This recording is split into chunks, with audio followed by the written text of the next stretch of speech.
Hello everyone, this is Barbie listener here. Thank you for joining me today and many thanks to all my subscribers. This is an extra video more focused on collecting itself and the whole process behind it. I went back to Barbie doll collecting at the fall of 2023 after the Barbie movie came out. I guess that's something that happened to many people. And here is few things I wish I knew or someone would told me right at the beginning. So I'm here today to share my wisdom about doll collecting and part of the process I actually went through. So my last doll as a kid, well, teenager, was a Cali girl, so excellent earrings Barbie doll from 2004. I think that I get her in 2006 as she came to Europe later, or she was some last stock. And you can have a look on some of her accessories right here, and also some accessories of California Barbie Leah. She was the one with the glasses and the top. And yeah, so that was my last doll. And after that, I was just given a doll almost 20 years later in 2003. So I had to catch up what Barbie was up for the last 2 decades. And first thing first, quality changed.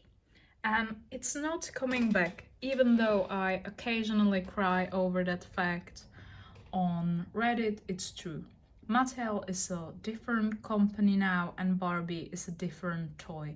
And also, we are a different society. I guess that Barbie somehow reflects what is going on, and people are buying tons of fast fashion for themselves. So, how can Barbie dress nice and with a quality? You tell me.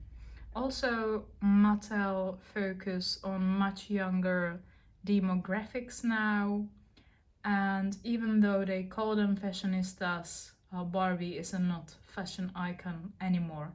Unless you buy collector doll or collector fashion pack, the quality we saw during the 19th playline dolls, such as you can see here, nice rooted hair, perfect makeup, perfect screening, and clothes that actually has layers, that uses different types of fabric, and these kind of things.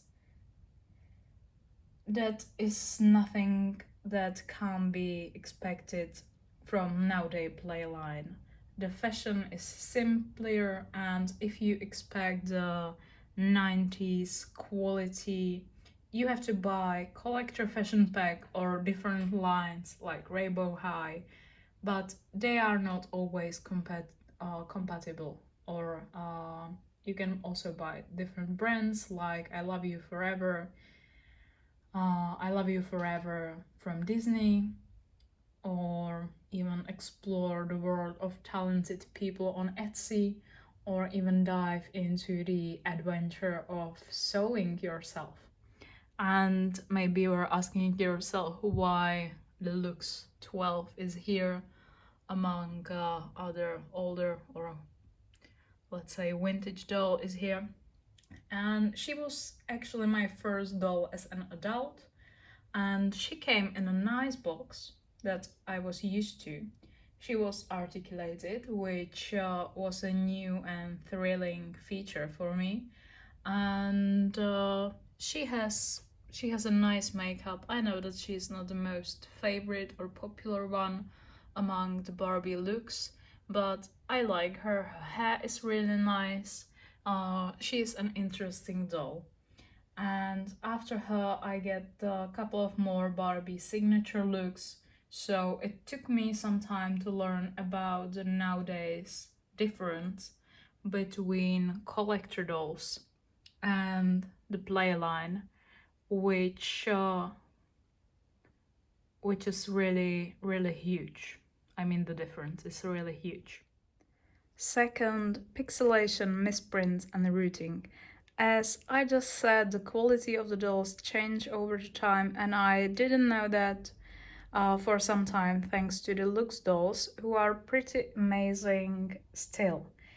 Since the 90s, they changed the technology of printing on doll faces. I don't know all about the technicalities, but the result is that some of the dolls are pixelated, mostly playline, but occasionally it happens to the collector dolls as well, like some of the BMR 1959. I have a petite Claudette in mind. Some people don't mind that, but I guess it's good to know about that and make a decision beforehand. You buy or you decide not to buy such a doll. Also, some doll has misprints, and it's not always possible to buy dolls in person and pick them. So it's kind of a bang. Also, some playline dolls doesn't have greatest routing, but unless you check the doll in some video review, you never know until you get the doll. And that's what happened to me with this Barbie Extra 20. She was the first doll I bought outside of the Lux line. She's Barbie Extra, so I thought, okay, she should be extra, right? And yeah, she came with some extra accessories and stuff. But as for her hair, I was really disappointed. Uh, yeah, it's nice and long, but it's so thin for the volume. And if you have a look, there are some bald spots. There is just like several hairstyles that you can made her, and they won't show. And for comparison, I have this Barbie Skipper, who is like a budget doll. She was a beach doll, so she came in a thin box with just her bathing suit. But her hair is amazing still, and she is a playline from 1998. So yeah, and as for the pixelation, the good example here are the audios. This one is not so bad, but it's still visible. And here are some pixelated dolls. I would say that all the Disney mermaids are pretty much pixelated. This recent fashionista and also the other audio. But to be honest, there are some fashionistas who are really beautiful and not pixelated at all. Like this one, she has a beautiful screening, beautiful face. She is, in my opinion, one of the most beautiful fashionistas there is, and she's just perfect. So I really don't know about the process and how it happens that some dolls look like this. And yeah, you can see that I was trying to make her look better, and I put some lines there, and some just look like this. So yeah, that's about pixelation and routing. Third is online shopping in Europe. This one is a specific one if you are in Europe, and more precisely if you are in Central or Eastern Europe. The Barbie doll market isn't very thriving here, so if you are into collector dolls, or let's say Barbie signature dolls, don't count on picking them up in the stores. Most of the trade is going online, and if you go to the average toy store, you hardly ever find anything interesting. Maybe you are asking what have those dolls that you are looking at right now have in common. They have in common the thing that I actually bought those in person in a toy store, And these 5 dolls are the only ones I bought in person in a toy store. And I have like, I don't know, 50, 60 dolls or something like that. And these are the only ones I could pick by myself. So yeah. Uh, Also, second market here is more crazy. It is possible to find a good bargain time to time, but many people who sell, for example, 19's playline, they think that they have some sort of treasure, and they ask for kind of crazy prices for even the budget dolls.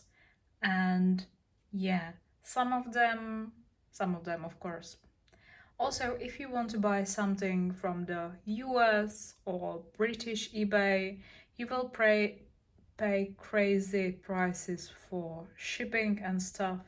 Italian, French, German eBay is not so bad, but there is not so many things to buy there either. So here is the practical reality of collecting in Europe. It's different. Yeah.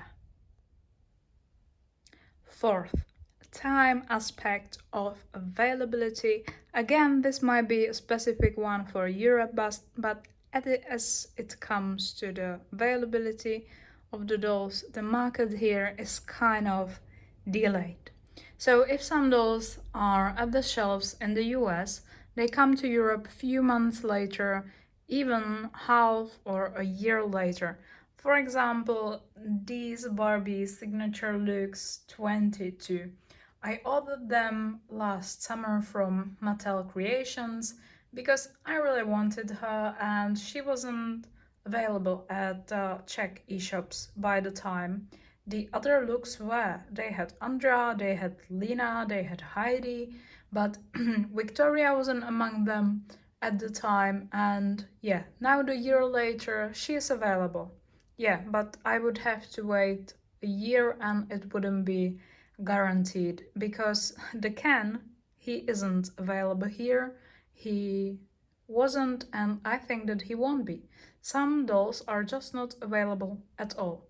And it's a great shame. Yeah, really great shame. Uh, and I also noticed that some of the African American dolls here are hugely underrepresented. I think that that's the reason why he's not available here.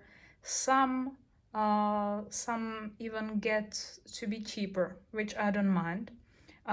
Anyway, as the market is kind of delayed, it means sometimes that I am still able to find those that are sold in the US. Yeah.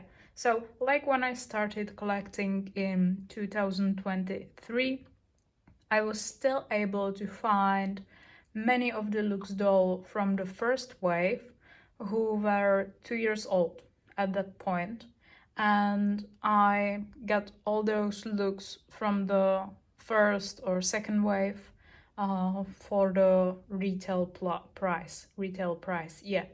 And after that, I thought that many dolls are out there even years after they are off racks. So if you are starting to collect, it's really good to find out when the doll that you're interested in was released, and it can tell you how long it's possible to find her for retail prices. And in my experience, it's not much longer than 2 years. After that, they became sold out, and our chance is only second-hand or resellers. And sometimes those people are asking for some crazy prices. So, yeah, that's for the availability of the dolls in Europe and the struggle. Fifth, social media and how they make you feel, aka FOMO. Do you remember the times when your best friend got some doll and you really wanted the doll and couldn't have her? This is even worse with social media. There is many beautiful dolls out there, and thanks to the global market and adult money, you can get whatever you want, right? And yeah, uh, it is good to be reasonable. I don't say I don't make an impulsive buy once in a while, but I made myself a wish list before I buy anything. I I want to have the thing on a wish list, and I follow many people worldwide on Instagram. I go on Reddit, and it is mainly Reddit when I get to see the bargains some people get some dolls for. So it's always a reminder that we pay extra money for dolls here, but at least we have functional healthcare system and some social security and stuff. So yeah. Also, I decided to have a month off from all social media during February, and it helped me to want less things and appreciate more the dolls that I already have. So it's really good to have a pause time to time. 6 is sustainability, as it connects a little bit with social media. You can see many people here on YouTube doing hauls from Temu and stuff. Yes, it's popular and you can get things cheap there, but for me it's something I don't want to support, and I don't want to put my money into, not even for my dolls. So I guess that's something that doesn't bother many people, but I try to think about planet, recycle, don't buy too much, don't support markets that I think that they are not good for the environment and society in general. So yeah, all my dioramas I made from cardboard boxes because they are already here, something has came in them and they can be handy, so I don't need to buy some extra materials. Also, I repair all clothes if they are broken, if they are torn on something. I do not throw away dolls I don't need. Their heads and bodies, I keep them and I donate them.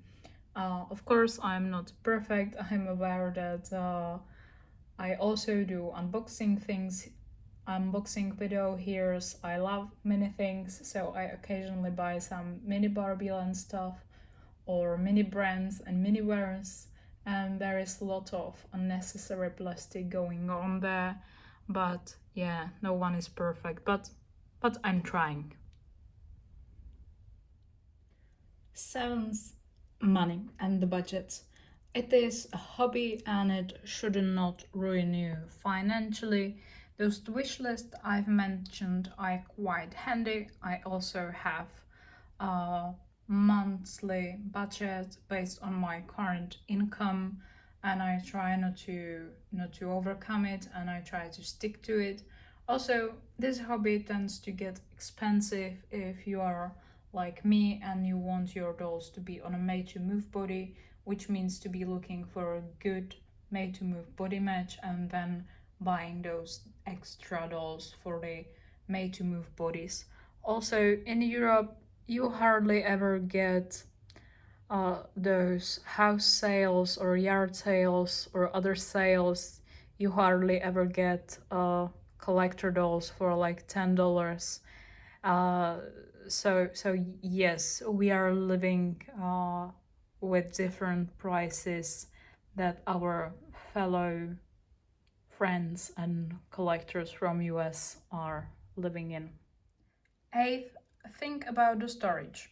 When I started collecting and I had just a few dolls, much less clothes, and I was making first diorama, I didn't understand why people on Reddit uh, often discuss space issues, organizing, shelves, and storage.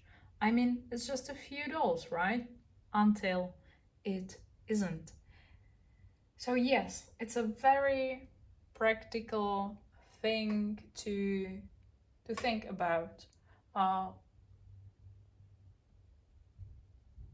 For example, how do you make your diorama foldable or your storage possibilities? And also have that in mind while planning on what dolls to get or not. So yeah, not a bad thing to be aware of your storage possibilities and the space that you are living in and how much you can afford to give up for your dolls. Ninth, some people might think that this is a weird hobby. Yes, some people, even some of your friends, will think that this hobby is weird and that it's odd to play with dolls while you are adult and know all the differences and yeah, maybe it is a weird hobby, but it brings me a lot of joy. And it is a way to relax while creating something like a diorama or some clothes for the dolls. Also, making those videos is really fun for me. And yeah, another part of it is pursuing and looking for the dolls I like, looking for good bargains, and so on. Maybe you will also find friends along the way to share this hobby with, uh, other people from social media and stuff, or even people from your friends group. And yeah, so you can find friends who find this entertaining, and so yeah, don't let other people to spoil your fun.